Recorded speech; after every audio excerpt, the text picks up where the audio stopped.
नमस्कार.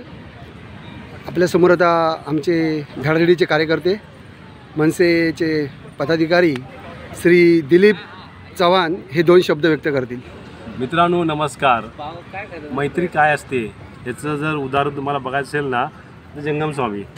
आज ह्यांच्या आणि माझ्या वयामध्ये एक मुलाचं आणि वडिलाचं एवढं अंतर आहे, परंतु ज्या वेळेला आम्ही ट्रेनमध्ये प्रवास करतो ना मी त्यांचा एक बेस्ट मित्र होऊन जातो.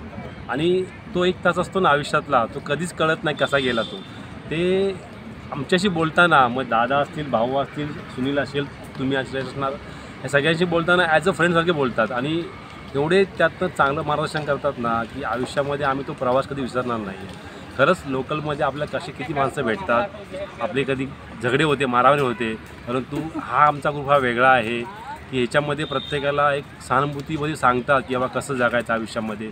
त्यांची अनुभवाची बोल आम्हाला सांगतात आणि स्वामींनी आम्हाला एवढं काय सांगितले तो आम्हाला आमच्या जीवनामध्ये खूप फरक पडलेला आहे. म्हणजे वागण्यामध्ये समजा किंवा जीवन कसं जगायचं हे स्वामींनी बऱ्यापैकी सांगितलेलं आहे. त्यामुळे तुम्ही खरंच मैत्री करा आणि मित्रांसाठी तुम्ही एकत्र येत जावा. वयाचं बंधन नसतं, मैत्री लक्षात ठेवा. जय महाराष्ट्र. आता एक छोटासा केक कटिंगचा कार्यक्रम होणार आहे, तरी मान्यवरांना मी विनंती करेल श्री जंगम स्वामी आपण केक कटिंग करायचं. सगळ्यात महत्त्वाचं म्हणजे असं बोला सगळ्यात महत्त्वाचं म्हणजे आज मिसाचा बड्डे आहे. त्याला मूर्खाला म्हणलं ये तरी तो आला नाही अजून, तो माझ्या शिव्या खाणार आल्यानंतर. पण